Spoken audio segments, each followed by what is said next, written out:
Hadirin, pemirsa TVRI, pendengar Radio Republik Indonesia dimanapun Anda berada.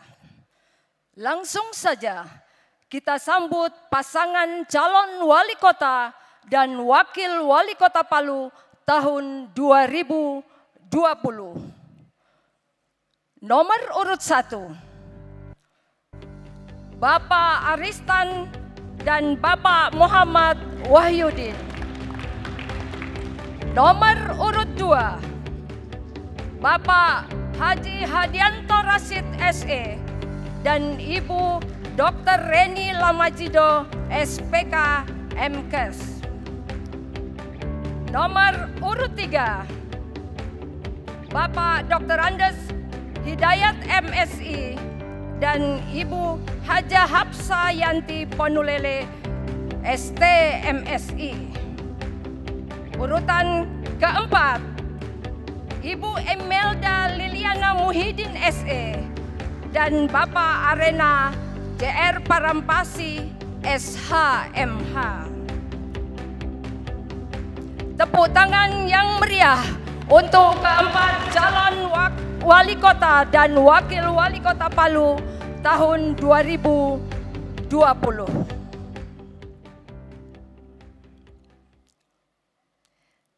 Kita akan memasuki segmen kedua debat publik sore ini dengan paparan visi misi dan program dari masing-masing pasangan calon secara berurutan, mulai dari pasangan nomor urut 1 hingga pasangan nomor urut 4. Kesempatan pertama diberikan kepada pasangan calon nomor urut 1, Bapak Aristan dan Bapak Muhammad Wahyudin, untuk menyampaikan visi, misi, dan programnya.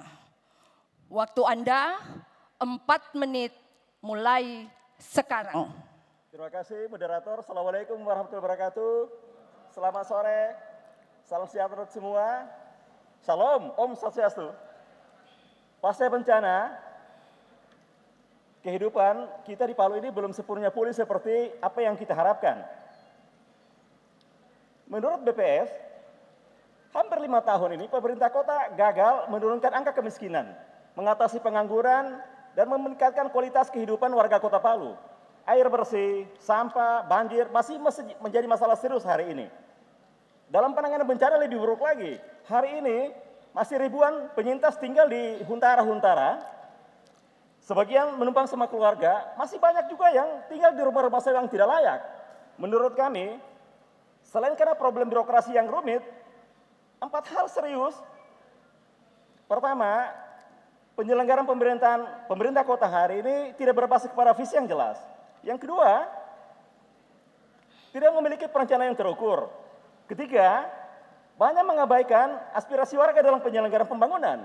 Dan yang keempat, sama sekali tidak punya perspektif orientasi pembangunan berkelanjutan. Oleh karena itu, kami datang sebagai solusi Kota Palu dengan visi baru, menjadikan Palu baru demokratis religius, dengan 5 misi pro rakyat dan pro lingkungan. Pertama, bagaimana menghadirkan birokrasi yang berbasis pada kinerja, responsibilitas, prioritas, kinerja, dan transparan. Yang kedua, bagaimana mewujudkan peningkatan kualitas sumber daya manusia yang religius, progresif, dan profesional. Ketiga, bagaimana mewujudkan pembangunan. Ketiga, bagaimana mewujudkan pembangunan yang merata di seluruh bidang dan sektor. Keempat,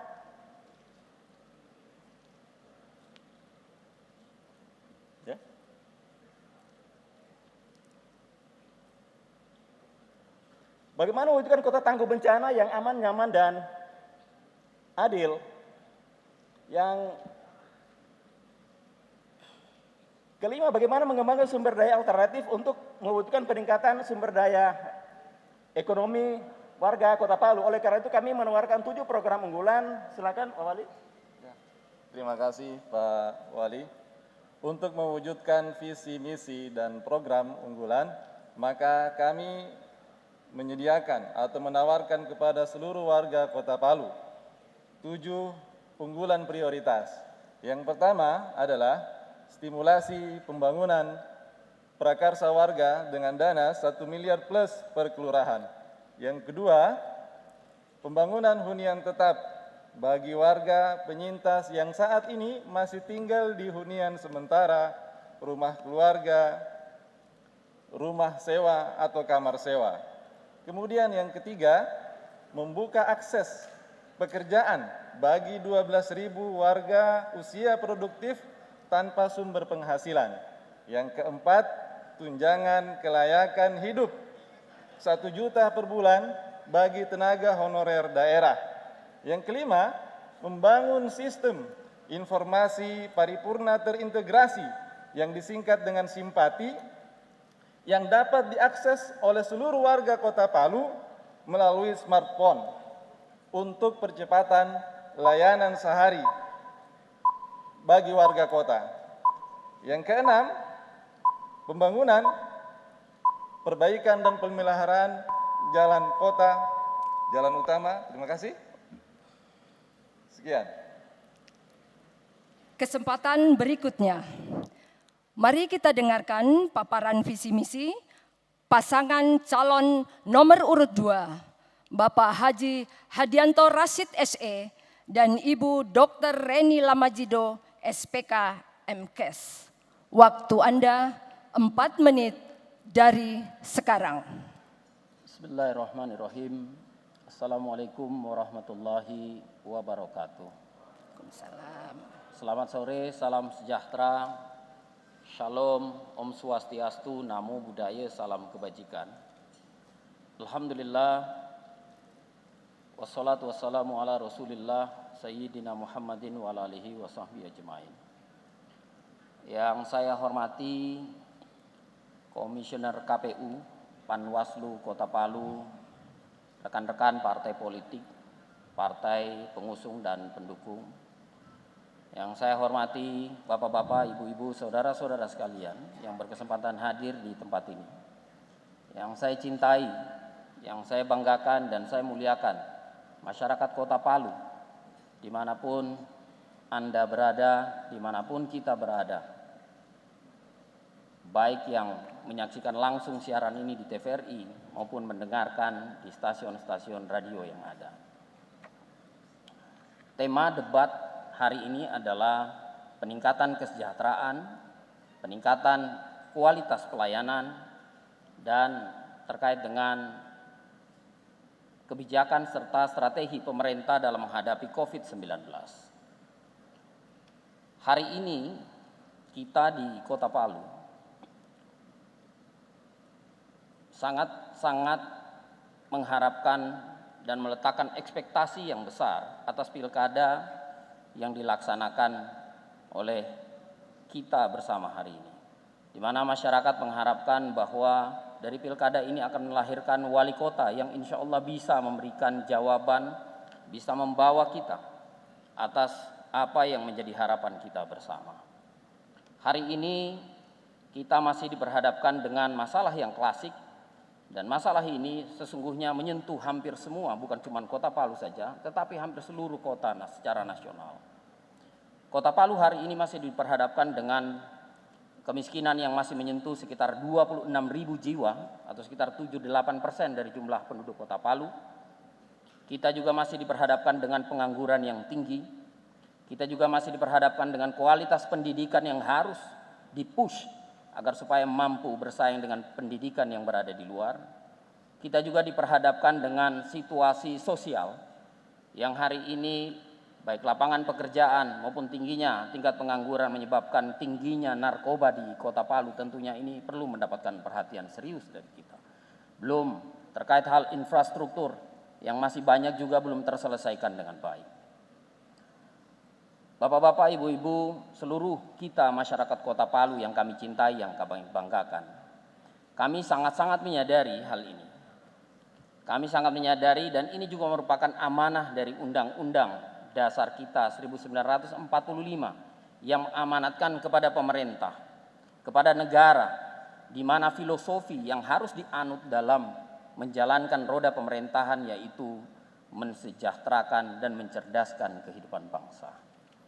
Kami insya Allah dengan izin dan ridho Allah Subhanahu wa taala berupaya, bertekad untuk bekerja sebaik-baiknya untuk kita sekalian.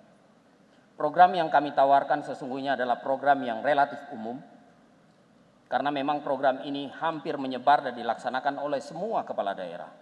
Tetapi insya Allah kami bertekad dan sungguh-sungguh akan melaksanakan program ini dengan sebaik-baiknya. Jika berbicara tentang penguatan ekonomi masyarakat yang berhubungan dengan kesejahteraan, maka kita akan menyinggung bagaimana mendorong UMKM agar supaya kemudian UMKM berjalan dengan baik. Makasih.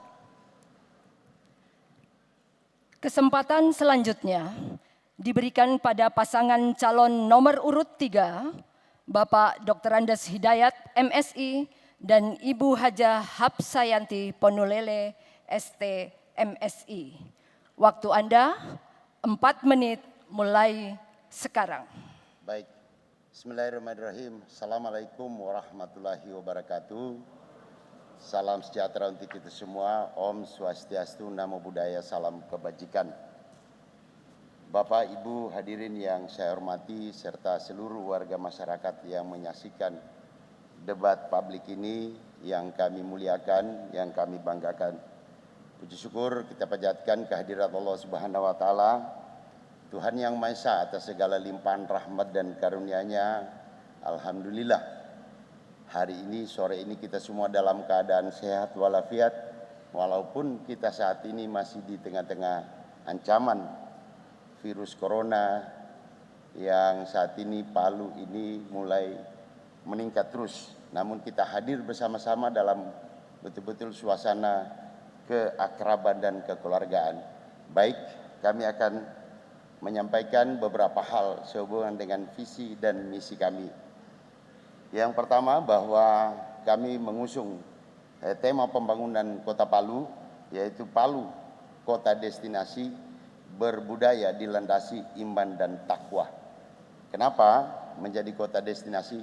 Saya kira kita paham bersama bahwa beberapa sektor yang kita bisa andalkan untuk pembangunan ekonomi masyarakat Kota Palu, misalnya sektor pertanian, sektor perkebunan, sektor peternakan, saya kira saat ini mulai tergerus, mulai habis lahan-lahan untuk pengembangan sektor ini. Maka salah satu tawaran, dan ini merupakan hal yang harus kita lakukan, yaitu kota ini menjadi kota destinasi.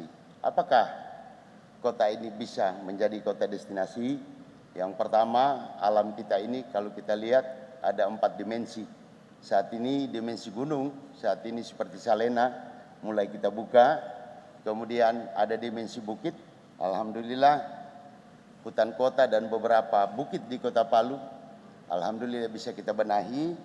Dan insya Allah Teluk Palu saat ini mulai dibenahi lagi akibat gempa kemarin. Dan saya kira Palu ini dibelah oleh sungai. Kota Palu itu alhamdulillah master plan pengembangan kawasan itu sudah selesai. Saya kira ini potensi-potensi industri pariwisata sangat memungkinkan di Kota Palu. Dan alhamdulillah insya Allah pengembangan kawasan Palu Utara dan Tawaili itu kita mengadakan di sana adalah agrowisata. 2 kecamatan ini menjadikan agrowisata. Ini kira-kira pengembangan kawasan-kawasan industri pariwisata di Kota Palu ini. Sehingga misi pertama adalah pengembangan dan penguatan sistem informasi potensi sumber daya Kota Palu berbasis GIS, geografi informasi sistem. Saya kira ini hal yang penting karena kita akan membuat suatu sistem bahwa potensi-potensi sumber daya alam di Kota Palu ini harus kita paparkan, harus kita masukkan dalam berbagai media.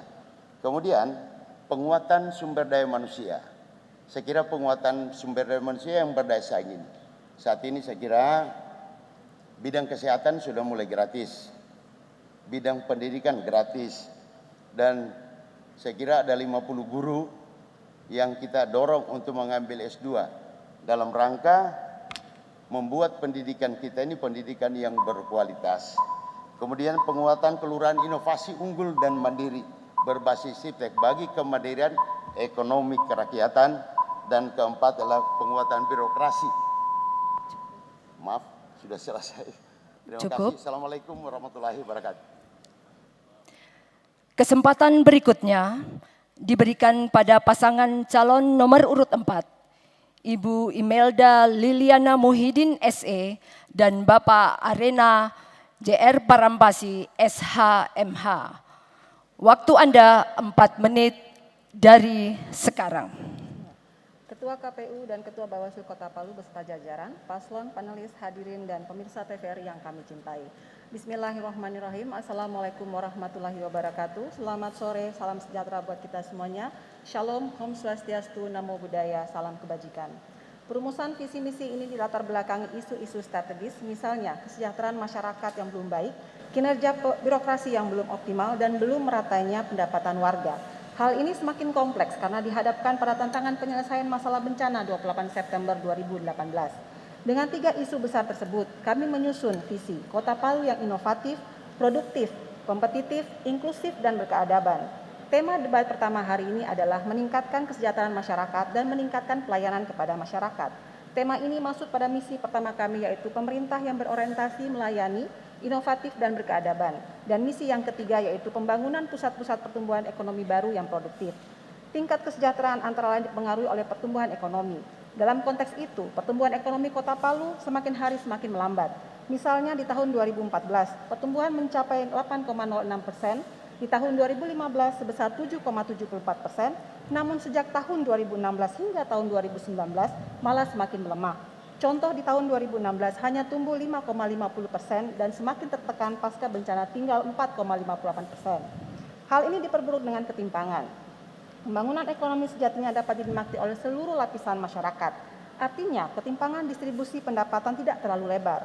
Data BPS 2019 menunjukkan bahwa Gini rasio Kota Palu sebesar 0,36, terhitung tertinggi kedua seprovinsi Sulawesi Tengah setelah Kabupaten Toli-Toli. Sedangkan angka kemiskinan Kota Palu, meskipun terhitung rendah dibanding kabupaten lainnya di Sulawesi Tengah, tetapi data menunjukkan bahwa mereka yang miskin ini sebanyak 46,36% tidak memiliki pekerjaan. Angka ini malah lebih buruk dibanding dengan 10 kabupaten dan hanya lebih baik dari Morowali dan Bangkai Laut.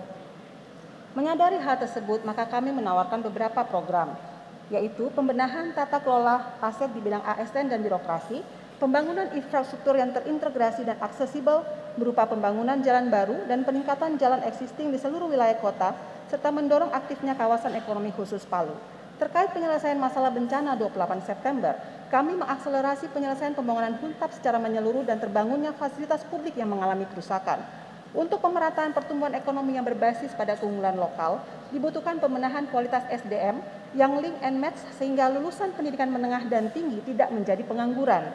Semua ini memerlukan kerja keras karena kita dihadapkan dengan tantangan pandemi COVID-19 yang belum selesai.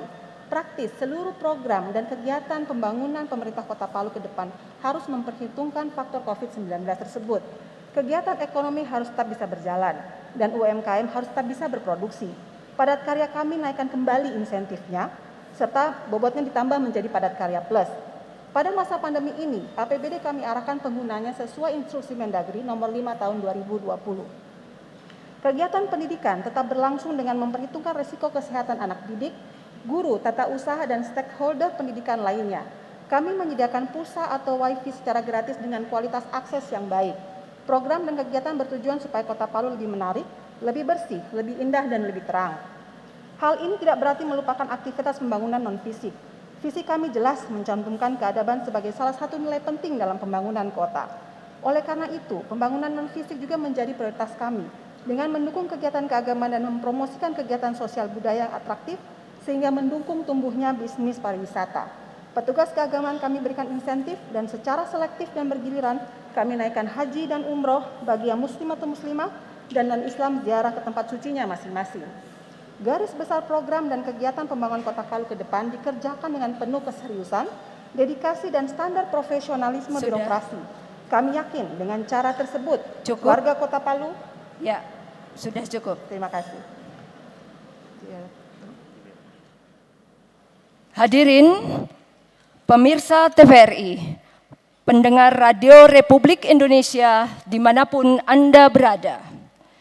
Setelah kita mendengar paparan visi misi masing-masing pasangan calon, kita akan memasuki segmen berikutnya, yaitu pendalaman visi misi keempat pasangan calon.